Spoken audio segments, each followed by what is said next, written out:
आदि। बहुत अच्छी बात पूछी, मैं बताता हूँ, सुनिए। जी। अभी बात बताई गई कि गीता जी में भगवान कह रहे हैं जितने जीव सृष्टि के उत्पत्ति के समय थे, प्रारंभ काल में थे, आज भी उतने ही जीव हैं। अच्छा, तो जीव है। शंका हुई कि जितने मनुष्यों की आबादी 50 साल, 100 साल, 1000 साल पहले थी, आज उससे बहुत अधिक हो गई है। जी तो जी, सृष्टि यही। के उत्पन्न होने में मनुष्य की आबादी की बात भगवान कह रहे हैं कि जीवों की आबादी की बात भगवान कह रहे हैं?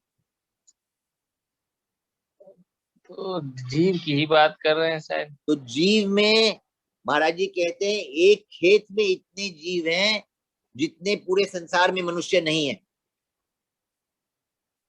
तो मनुष्य की आबादी जो बढ़ रही है, इससे क्या सिद्ध होता है? एक बहुत अच्छी बात अपने को मिलती है कि जीवों की उन्नति हो रही है, जीवों की पारमार्थिक उन्नति हो रही है। जो जीव कीड़ी कीट पतंग के रूप में थे, पशु पक्षी के रूप में थे, वृक्ष आदि के रूप में थे, उनकी उन्नति होकर वो मनुष्य बन रहे हैं। मनुष्य की संख्या बढ़ रही है, मतलब उतने जीवों की उन्नति हो रही है। आज रूप की दृष्टि से भगवान का रूप, भगवान का जो स्वरूप है, भगवान का जो आकार है, वो मनुष्य आकार है कि और किसी आकार में है? भगवान सबसे श्रेष्ठ आकार जो है, शरीर की दृष्टि से सबसे श्रेष्ठ आकार कौन सा आकार है?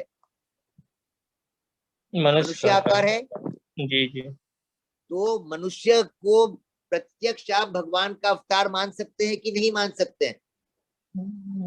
हाँ, ईश्वर के अंश हैं तो ईश्वर के रूप ही तो हैं। ईश्वर के अंश है, तो ईश्वर का जो स्वरूप है वो मनुष्य आकार में ही है। जी जी। तो जहां पे हम मनुष्य योनि में जन्म ले रहे हैं, तो वहां पे हमें ईश्वरत्व, ईश्वर का जो तत्व है वो प्राप्त हो गया कि नहीं हो गया? जी जी। आज आप जी बिल्कुल, आप स्थूल दृष्टि से आप अपने अपने चित्र को देखेंगे जी। तो आज ब्रह्मा जी सृष्टि के उत्पादक है, सृष्टि रचना करने वाले ब्रह्मा जी हैं। जी। ब्रह्मा जी की उत्पत्ति कहाँ से हो रही है, कहाँ से हुई है? विष्णु जी के नाभि से। विष्णु जी के नाभि से नहीं हुई है। विष्णु जी के नाभि से कमल उत्पन्न हुआ है, अच्छा। और कमल में ब्रह्मा जी स्थित है। नाभि कमल से भगवान ब्रह्मा जी की उत्पत्ति हुई है। अच्छा, नाभि कमल जी। सूक्ष्म बात है, पर ध्यान देने की बात है।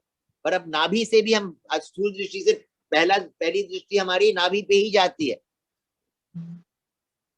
तो आज हम सबकी उत्पत्ति, ये शरीर जो बना है, नाभि से बना है, माँ की नाभि से बना है कि नहीं बना है? जी, गर्भनाल बोलते हैं, गर्भनाल। तो गर्भनाल, जब तक जब जन्मते हैं तो उस नाल को काटा जाता है कि नहीं? तभी तो हम माँ से अलग होते हैं। जी बिल्कुल। तो क्या प्रश्न था आपका कि मनुष्य की अब आबादी क्यों बढ़ रही है? तो जी, मनुष्य क्यों की बढ़ रही आबादी है? बढ़ने से ये सिद्ध हो रहा है कि जी हमारी पारमार्थिक ज्ञान जो है हमारा, जी। जीवों में जो पारमार्थिक ज्ञान है वो बढ़ता जा रहा है। लेकिन पारमार्थिक प्रभु जी। ज्ञान बढ़ रहा है, और घट क्या रहा है? घट रहा है भगवान के ऊपर विश्वास। हाँ, ये बात। ब्रह्म पर विश्वास बढ़ रहा है, तत्व के ऊपर विश्वास बढ़ रहा है। तत्व का विश्वास नहीं बढ़ रहा है, तत्व की अनुभूति बढ़ रही है, तत्व का ज्ञान बढ़ रहा है। तो तत्व का ज्ञान जब बढ़ रहा है तो हमारा जो शरीर है वो, जिसको बोलते हैं, उसकी उन्नति हो रही है, वो इवॉल्व कर रहा है, उसकी एवोल्यूशन हो रही है। एवोल्यूशन को हिंदी में क्या बोलेंगे? वो विकसित हो रहा है, विकसित, प्रगति। उसकी प्रगति हो रही है। जी ठीक बात है। जी जी, प्रगति। परंतु जो शरीर के निर्माता है, शरीर जिसका अंश है, जी उसके ऊपर जो विश्वास है वो कम हो रही है। तो इसलिए मनुष्य शरीर जो है संसार में, मनुष्य रूप में जितने जीव हैं वो बढ़ते जा रहे हैं। बात ठीक है, समझ में आई, स्पष्ट है? जी जी जी जी नारायण नारायण नारायण नारायण। जी।